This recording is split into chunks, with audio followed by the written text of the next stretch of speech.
We live in a world our ancestors would barely recognize. Around the globe, the impact of human ingenuity is now everywhere. We've pushed back the limits of our planet at speeds, depths, and heights that would have left our forebears breathless. Driving all these achievements is humankind's extraordinary gift for invention. Through genius and inspiration, we've created exceptional solutions to complex problems. From the everyday to the spectacular, some good and some not so good. This series celebrates the million ways our great inventions have transformed our world. It's one small step for man, one giant leap for mankind.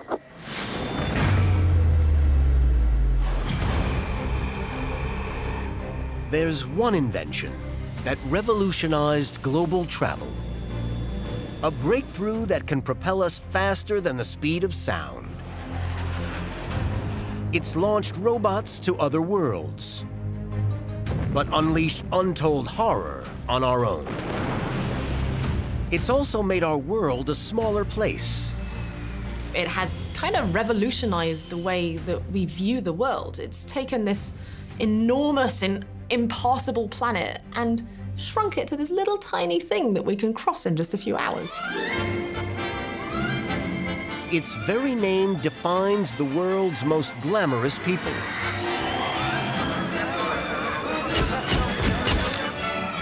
But are its gas-guzzling days numbered? Or is there a planet-friendly future for the jet engine?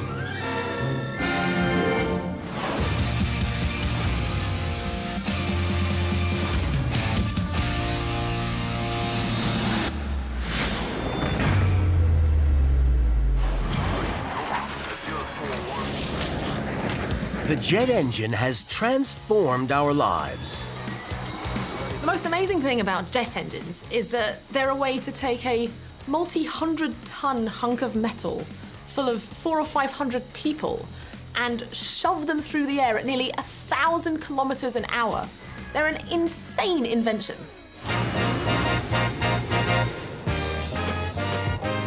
The invention propels millions of us to our loved ones,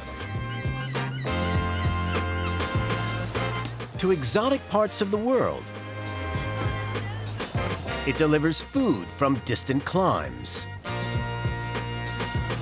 But the jet is a surprisingly recent invention, revolutionizing mankind's quest to fly. Since ancient times, humans have dreamt of traveling the skies, high above the world of hassle below. Don't we all just look up in the sky and we see birds flying and we think, I want to do that? And I think that, in an engineer's brain, starts the cogs turning where they want to find a solution. But the runway to the skies has been long and dangerous.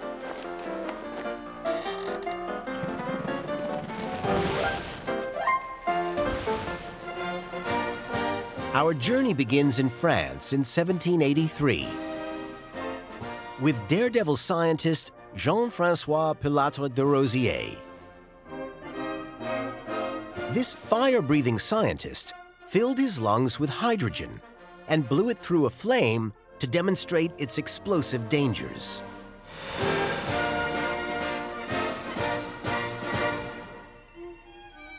But it was only when he revealed the lifting potential of hot air in a silk and paper balloon that Pilatre de Rosier made history. The first human to reach the sky, watched by 400,000 people. We first got airborne by using the concept of density. Hot air is much less dense than cold air. It's kind of like the fact that an air bubble can rise through water because water is much more dense than air. A hot air balloon had air heated up in the balloon, and that hot air that was trapped in the balloon itself gave rise to a basket which was utilising this idea that we could leave the ground as a result of a difference in density. This was our first form of rudimentary flight, although there wasn't really any directionality to it. You couldn't steer, you were just at the mercy of the winds. Inevitably, the daredevil Pilote de Rosier came to a terrible end.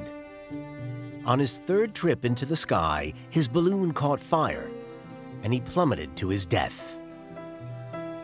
Flight is a dangerous business. Hot air balloons remained a slave to the four winds until in 1895, a German inventor named Ferdinand von Zeppelin sent air travel on a new course. A guy called Zeppelin found a way to create some kind of steering by putting hydrogen gas, which is even lighter than hot air, it's the lightest element we have, in a big balloon that also had some steam-powered propellers. Sturdy and maneuverable, in 1909, the first passenger airline opened for business in Germany, De Log.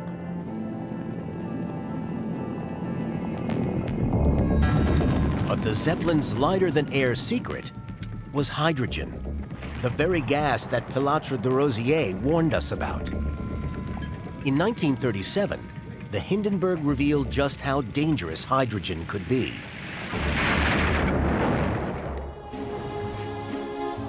Today, balloons still run on the density difference between hot and cold air. They're considered far safer, but there remain the same problems of speed and direction. What was needed was a faster and more maneuverable way to propel us through the air and into an era of cheap and safe global travel. And the key to both lay in an invention that was already transforming travel on the ground: the motor engine.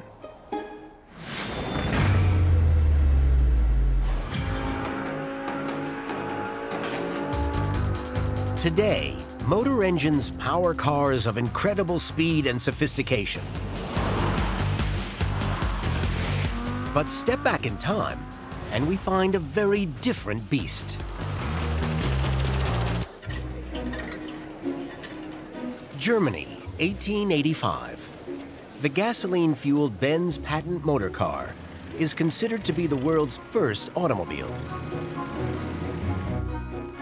But the heavy engine is totally unsuited to power a flying machine. Until two brothers find a timely solution.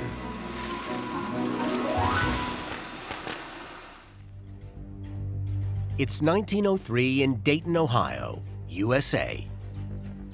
Orville and Wilbur Wright have designed a flying machine powered by a car engine. And so the Wright brothers decided to try and build a combustion engine that would turn, the explosion, the mini explosion of fuel and air inside an engine and turn it into useful motion and stick that on their plane as a way of propelling it forward. But one issue weighed them down. Now, of course, around this time, we already had the internal combustion engine for cars. But the trouble is that these internal combustion engines were really, really heavy. They're made out of steel. Nevertheless, on the 17th of December, 1903, the Wright brothers are confident enough to carry out a test flight. Against all the odds, their flying machine gets airborne. The brothers had a trick up their sleeves. Their engine wasn't made of steel. Aluminium had only just recently become a thing that was produced in enough quantities to actually be useful for maybe building engines. Aluminium is one of the most abundant elements on our planet. But it was not until the late 19th century that it could be separated from other elements and used in its pure form. Since then, this lightweight but strong metal has been used for car production, bicycles, even our favorite can of drink. Aluminium was the Wright brothers' secret, the timely answer to their biggest problem: weight. An aluminium engine propelled the Wright brothers into history. and internal combustion-powered flight finally took off. The first planes actually used the same kind of engine that you use in a car or a motorbike, an internal combustion engine, where you put the fuel into some pistons, they're going up and down, and then that linear motion can be converted into rotary motion and used to turn a propeller. And that propeller then pushes the air backwards. If the propeller is forcing the air backwards, then the propeller experiences an equal and opposite force, which pushes the propeller, and therefore the plane it's connected to, in the forward direction. The Wright brothers' invention is still the basis of all propeller planes. The engine turns the propeller, pulling the plane through the air, while the wings use the airflow to lift the plane up. Faster and more maneuverable than a balloon, the internal combustion engine-powered propellers were the only way to fly, until the pressures of a world war led to an astonishing breakthrough.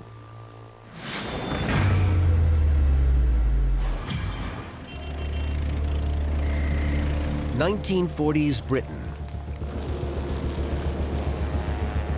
Spitfires and Messerschmitts battle for supremacy of the skies. Both Britain and Germany have engineers searching for an advantage. In top secret, Anselm Franz from Germany and Frank Whittle from Britain lead the hunt. Both men know that the greatest obstacle to faster planes is the power of the internal combustion engine. The engine is turning propellers, and they're essentially relying on lift. They work in the same way as a wing to propel the plane forwards. There's only so much lift you can get, so they needed a different way to be able to go faster. Military engineers in both Britain and Germany thought they could come up with a design which would allow them to move their planes faster, something that was absolutely critical if you're going to use them for warfare. Franz and Whittle both find a way to compress the air and fuel mix without the need for heavy pistons, cylinder blocks, or crankshafts. If you imagine a jet engine as being like a tube, then at the front of that tube you've got a turbine, which is turning and sucking in air from the surroundings. And then that tube gets narrower and narrower until you get to the combustion chamber. And that's the place where the combustion happens. It's where the fuel is mixed with the air and set on fire. That means that fuel massively increases in temperature, and so it wants to expand. And that means it's forced out of the back of the jet at incredibly high speed. And this thrust then pushes the plane forward thanks to Newton's third law, which is for every force there is an equal and opposite reaction. So this backwards force of the thrust going that way pushes the plane forward really fast. As Allied planes erode German air superiority, the pressure is on to turn the tables. But Britain doesn't want to give up its slight advantage. The stakes are high, and both men find different approaches to the jet solution.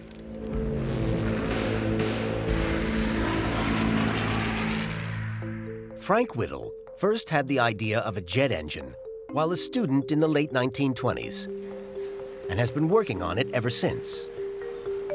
He understood the fundamentals of lift and drag, the basic principles of aviation, and from that, he was able to deduce that if you wanted to fly further, then you needed to fly faster. And from the limitations of air density, he realized that if you want to fly faster, you needed to fly higher. And in 1941, he delivers the first British aircraft to be powered by a jet engine, the Gloucester Whittle. Whittle seems to have won the race, but his design is underwhelming. The Whittle jet engine isn't reliable or powerful enough to propel a military aircraft. In Germany, Anselm Franz has an advantage. He can build on the work of another jet physicist, Hans von Ohain. Franz improves von Ohain's design, increasing the flow of air through his jet engine to create even more thrust. And in 1944, Germany starts production of the world's first mass-produced jet-powered airplane. the Messerschmitt Me-262 fighter plane. The Me-262 left Allied fighters for dust. But it arrives too late to save the war for Germany. But Franz's jet engine will transform the world for the better.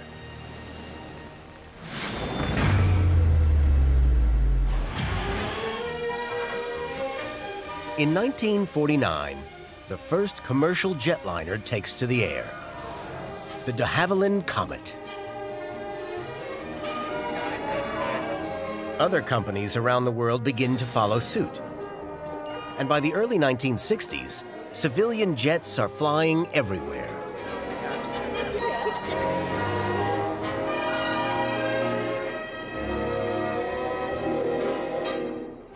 Between 1957 and 1978, Boeing delivered 725 of its first jet airliner, the 707, for commercial use.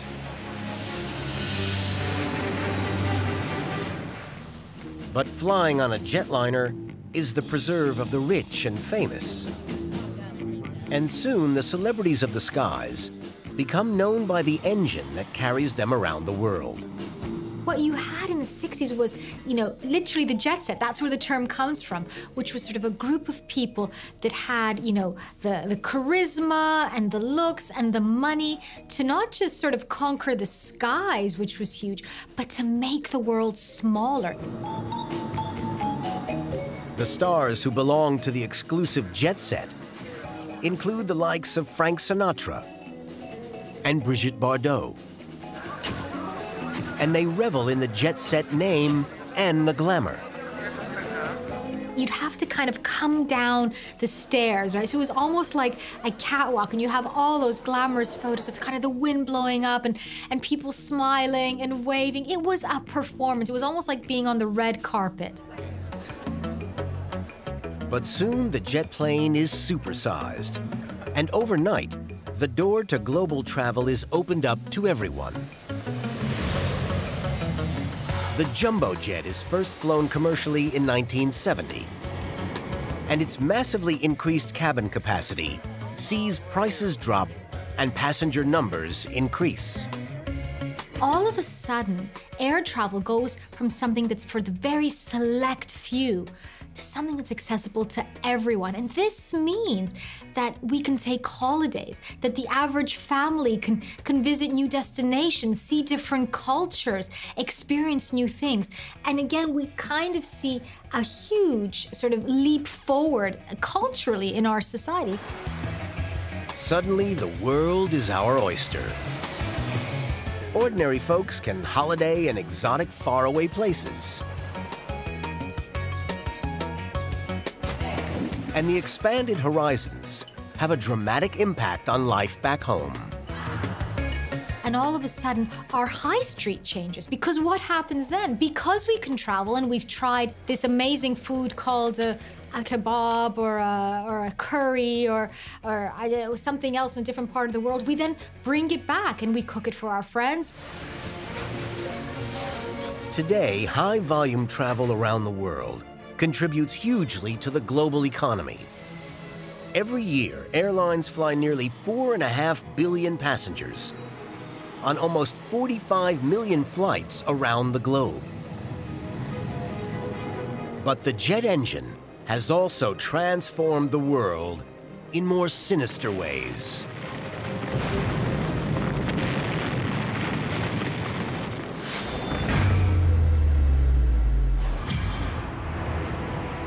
From the 1950s onwards, the skies fill with military as well as passenger planes.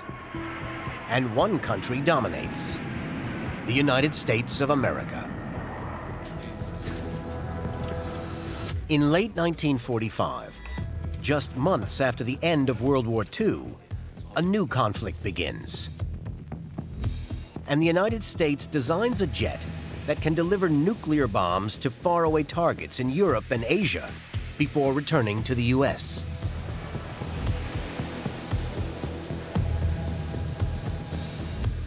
Dubbed the Cold War by British writer George Orwell, in the New World Order, the two great global superpowers, the capitalist United States and the communist Soviet Union, are pitted against each other. This is a deep-seated ideological battle that threatens the world with total annihilation.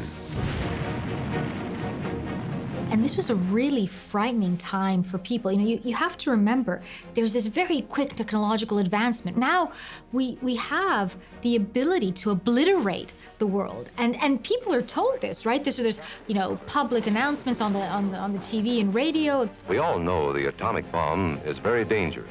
Explaining how the end will look if it comes, and you know, and constantly feeling like you're, you know, this idea of a few minutes to midnight, you know, that you're very close to everything being taken away. Films are broadcast in the UK and the USA, advising people how to survive the destructive power of a nuclear bomb. And drills are organized in schools to show pupils how to protect themselves. What are you supposed to do when you see the flash? It means you're in a constant sense of anxiety, that you're constantly looking, you know, over your shoulder. You're constantly worrying about what, you know, that next step is going to be. And during that period of the Cold War, that's what it always was, that at any day, in any hour, in any minute, it could be the end. A true mammoth of the sky, largest and fastest jet bomber in the world. But the very engine that can deliver the bomb becomes the best safeguard against it ever being used. In 1957, the U.S. Air Force demonstrates the reach of its new B-52 Stratofortress nuclear bomber by flying them non-stop around the world. The capability of the B-52 acts as a nuclear deterrent in the increasingly hostile standoff. This time, the threat of war sees the jet engine propelled to new heights. During the Cold War, the US and the USSR were thinking of ways of attacking one another. They saw the limitations with the plane. Planes can be shot down. Is there some way we can send a warhead without having people with it? And the problem is that these two countries are quite far apart. So if you want that trajectory, you actually have to pass out of the atmosphere into space. And that means things like the jet engine can't be used because there is not enough air there for propellant to make it work. So you need to create a missile that takes the air with it. The V-2 rocket, a flying laboratory. The V-2 rocket, developed by the Germans late in World War II, proves that once launched, ballistic missiles are almost impossible to stop. As the Second World War ends, both the Russians and the Americans rush to exploit the Germans' engineering superiority. The USA captures V-2 creator Wernher von Braun and his team. And the Soviet Union also snaps up large numbers of captured German V-2 scientists for its own research program.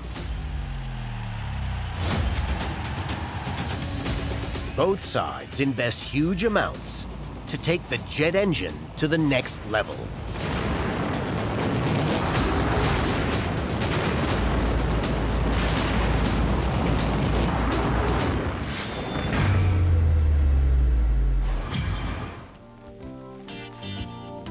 The Russians are the first to prove that jet power can take us into space. In what seems like the blink of an eye, they supersize the German V-2.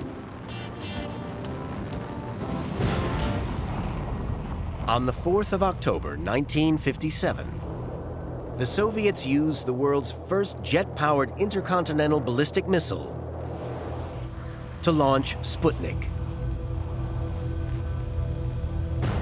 A gigantic jet engine powers mankind's first satellite far beyond the Earth's atmosphere. Sputnik hurtles its way into space to make a date with history that heralds the dawn of a new era. But how can a jet engine work in the vacuum of space? The trick is to carry oxygen in liquid form. The ballistic missile, it mixes your two fuels. So you have liquid oxygen and a more conventional propellant. They get mixed together and ignited. Similarly to in the jet engine, right? That causes a great expansion, which is directed out of the back, and that produces the thrust at incredible speeds that propels the rocket along. And so actually, well, on its path, it's being propelled up to incredible speeds on this part, and then just following the laws of gravity to reach its target. The jet engines that launched Sputnik give the rocket a range of 8,800 kilometers, easily able to deliver a nuclear warhead to targets in the United States. America is gripped by Sputnik mania.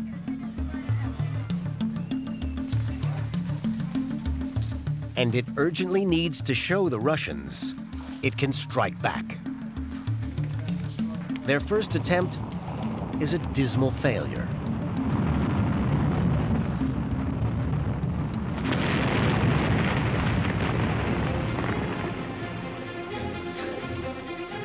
But scientists work around the clock to ensure a success next time round. Okay, we'll start now. Any fuel loading? Once you're clear for launch, clear to launch. And on the 31st of January, 1958, American jet engines fire Explorer 1 into orbit around the Earth.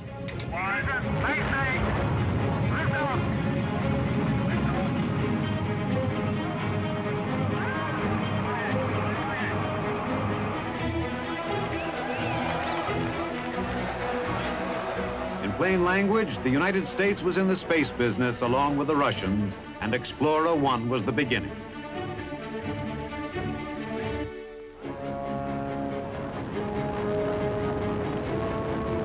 The U.S. space exploration program continues apace, overseen by the National Aeronautics and Space Administration, NASA, formed later that year.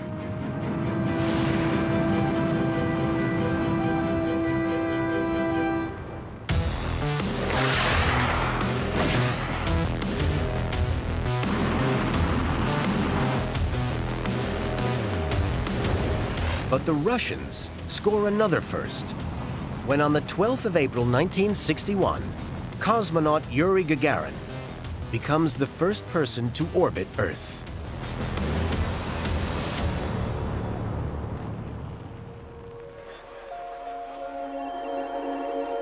People on Earth could see Gagarin, and he could see Earth.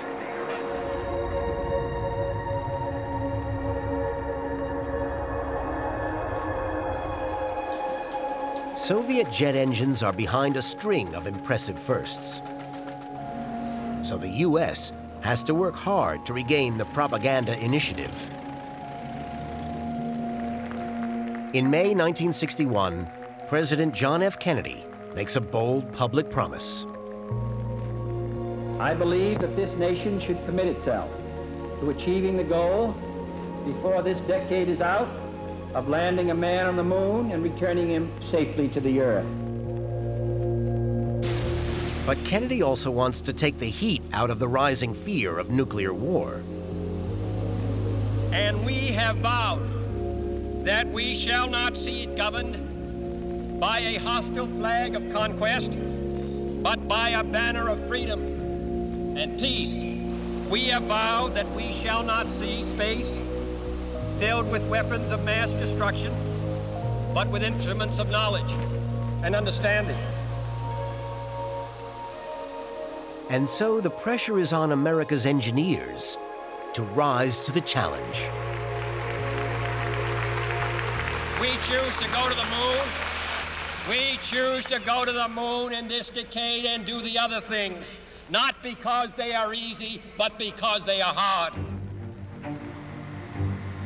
If you want to get people to the moon, the crucial thing you need is speed. Because what you need to do is get those humans moving fast enough that they can escape the enormous force of gravity trying to pull them back down to the surface of the Earth.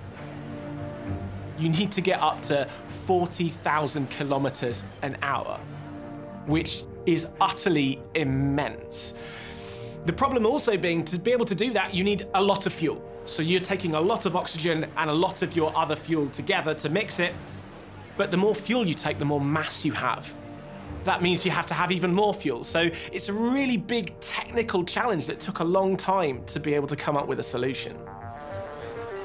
A solution is finally here. A 3-stage rocket with enough thrust to get humans to the moon. The first rocket that was big enough and powerful enough to manage this was the Saturn V, still the largest rocket ever built. It was over 100 meters high, weighed about 3,000 tons, and about 90% of that weight was just fuel and liquid oxygen to propel that thing into space.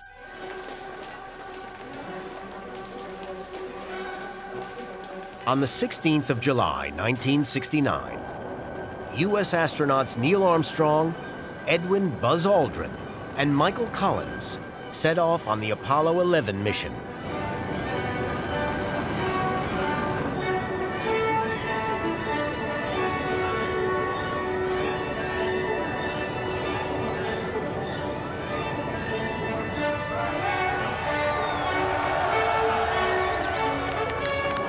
Five jet engines launched the rocket from the ground, and a further 6 give it the speed it needs to escape the Earth's gravity.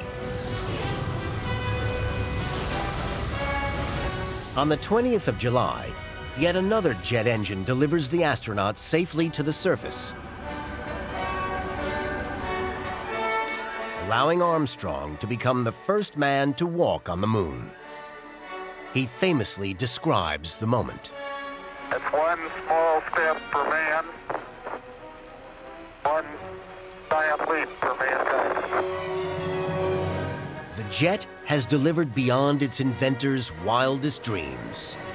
So in 1969, the jet engine that's up until this point allowed us to kind of explore our world, all of a sudden allows us to leave our world. So we have those iconic images of being able to look down at our planet. Now, I think there's nothing more unifying than feeling that you're a small part of something bigger. So to see those first images would have felt that as a race, as a human race, we had not only conquered the skies, but conquered the future. With the moonwalk, the United States wrestles back the initiative from the Soviets. Astronauts are hailed as the ultimate American heroes, and the Soviets are left in their wake. Jets have taken humankind into space. But are there any limits to the speeds jet engines can achieve on Earth?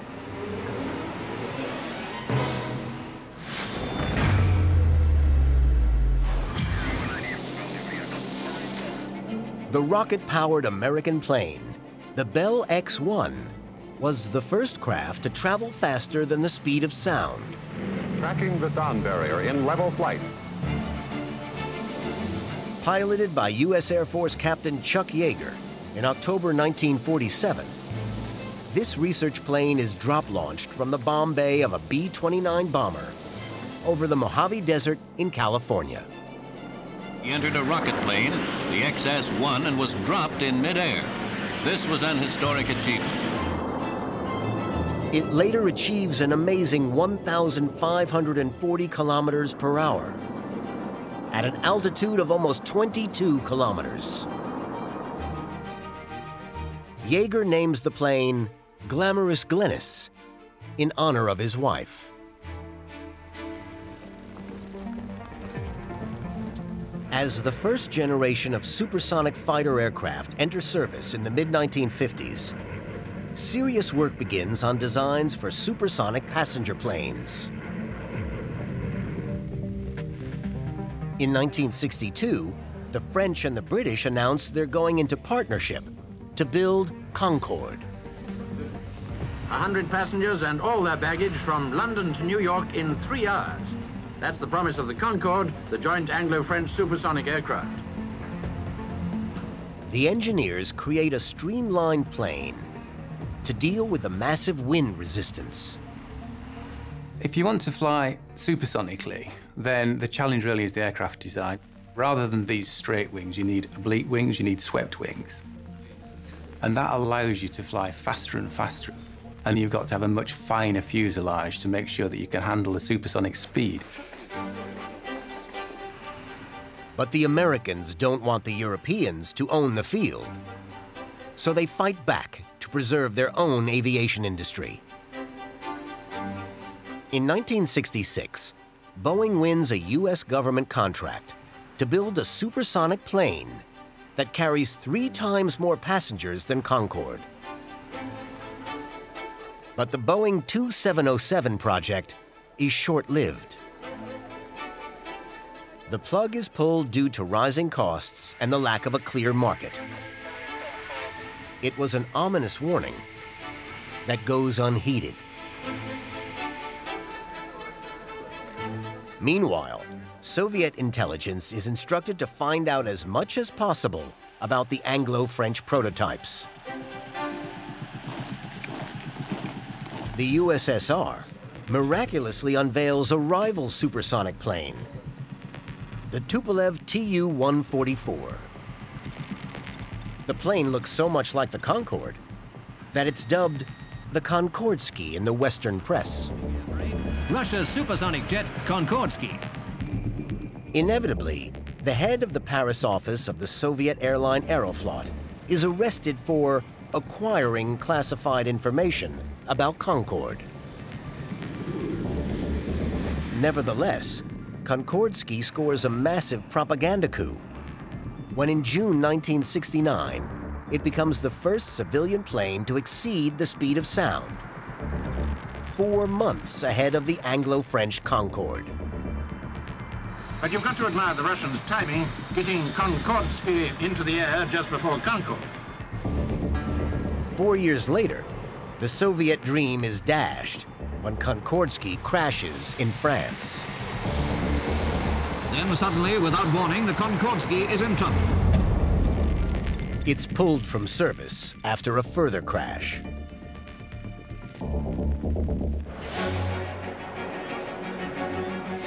Meanwhile, the French and the British have been forging ahead with their supersonic project. The Concorde, first commercial supersonic transport, has its public debut at Toulouse in southern France. And it's a moment of huge anticipation as Concorde prepares for its maiden flight. There at the end of the runway is Concorde 001. 135. Nose come up to 20 degrees, she's airborne. She flies. Concorde flies. 320 degrees, 3 nœuds. Alors, Blagnac, ici Concorde. This sleek aircraft is safely tested at some 70 airports on 6 continents. In every country it has visited, Concorde has proved to be an irresistible magnet to the crowds. It makes its maiden transatlantic crossing in 1973. By 1976, it's finally ready to take passengers. Concorde has a maximum cruising speed of 2,179 kilometers per hour, double the speed of sound. And it slashes the journey time to the Big Apple to around 3 hours. But as the plane forces its way through the air, it creates a problem. As the plane moves faster and faster, as it gets closer to the speed of sound, those pressure waves in front of it start to bunch up. And if the plane actually makes it to the speed of sound or moves beyond, then those pressure waves are piled right on top of each other, creating a really large disturbance in the atmosphere. And that's what you hear as a sonic boom. When you cross the sound barrier in an aircraft, you actually don't notice anything changing at all, but the changes are very significant for anyone who happens to be nearby when you go through this barrier.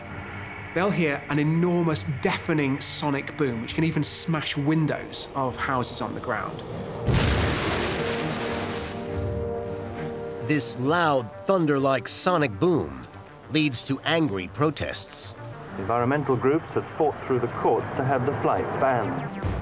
And Concorde is indeed banned from flying over the United States and other countries. Concorde executives know that the ban in America is virtually the end of the road.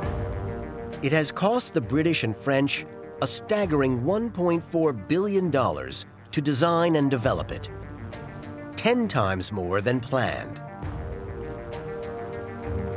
And iconic though Concorde is, it seems it's not meant to fly.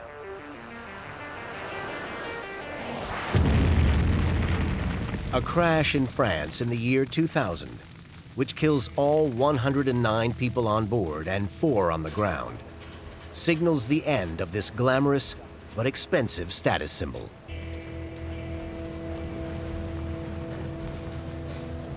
Both the French and the British finally throw in the towel in 2003.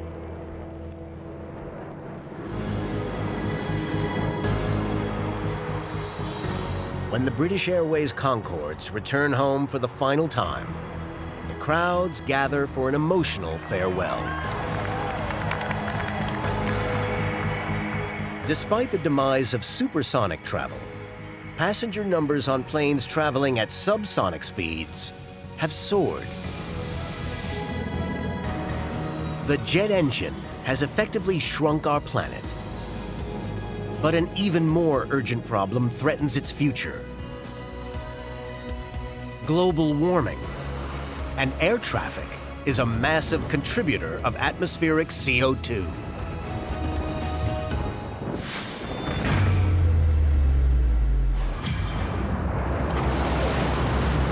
As icebergs melt and freak weather events wreck people's homes,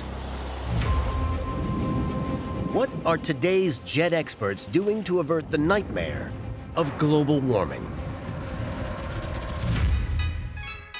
The race is on to design a new jet engine that doesn't guzzle so much gas.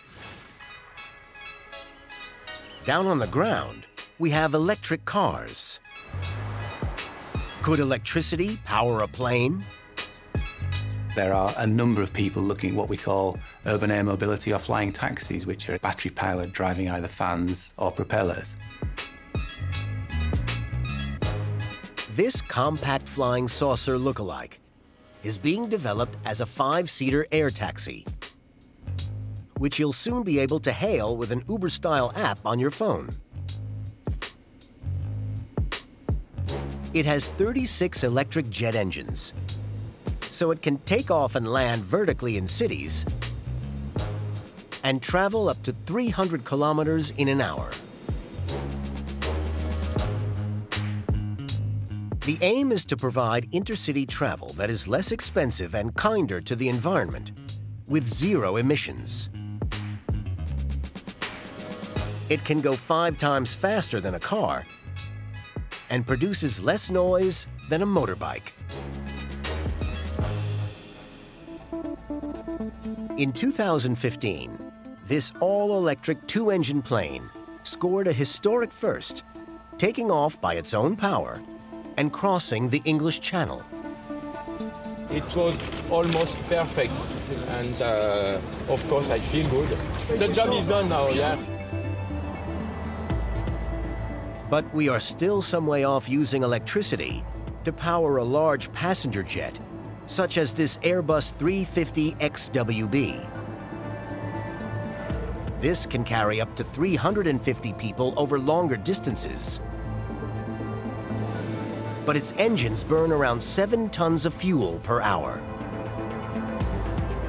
If I were to replace that amount of fuel with batteries, rather than 7 tons of kerosene, I would need 250 tons of batteries. So that gives you a scale, a magnitude of the challenge that we face. 250 tons is a lot to carry, to fly for an hour. But frequent flyers need not despair. Engineers have another way to make flying greener. And they have cutting-edge tools to help them, including assisted and virtual reality. Today, the engineers have a plethora of tools which allows them to take a 3D representation of their engine, literally move it around with their hands, undo parts of it, look inside it, and literally take off component by component. You can walk inside the engine, if you like, and look at how it relates to the aircraft and make sure there are no clashes and it fits perfectly.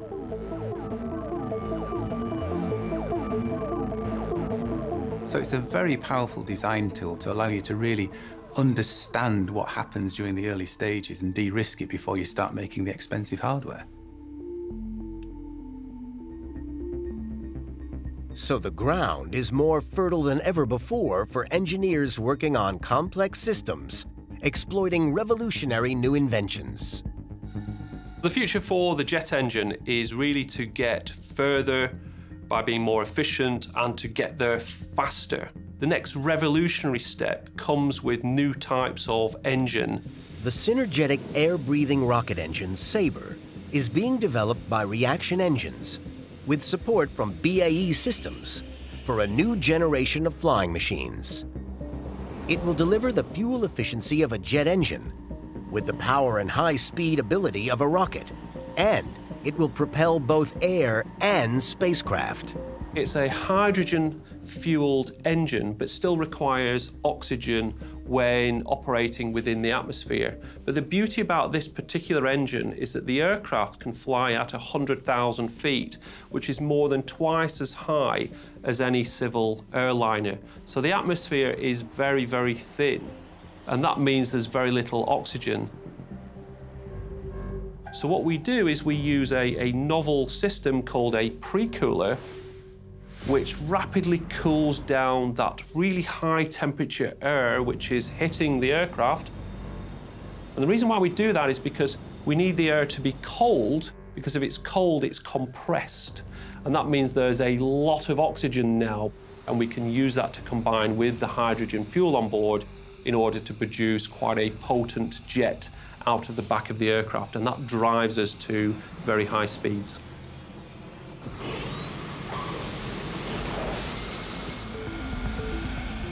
Conventional jet engines can only power aircraft up to 3 times the speed of sound, Mach 3. But this pre-cooled high-oxygen design can operate at Mach 5, 2.5 times as fast as Concorde. The Sabre engine would make it possible to fly from London to Australia in 4.5 hours. And space travel would be revolutionized by a reusable spacecraft using the engine. It means we can go anytime into space rather than having to build a rocket each time, having to perhaps recover the components of a rocket to service them, rebuild them, and put them into space. So we're looking forwards to a situation where we can go into space at perhaps less than a day's notice, as opposed to many months or even years. We've traveled a long way from Pilatre de Rosier's hot air balloon and the Wright brothers' first propeller airplane. Having a spacecraft ready to go at short notice would make the Apollo program that got a man on the moon look distinctly old hat. Adventurous tourists would be able to hop on board to be whisked away to other planets. A voyage into space that we never would have thought possible. The jet engine has revolutionized the way that we view the world. It's taken this once enormous planet and turned it into this little thing that we can cross in just a few hours. Part of being human is wondering what's up in the sky. So the ability to conquer the skies, the ability to conquer where we think divinity lies, is, I think, the ultimate expression of human ingenuity.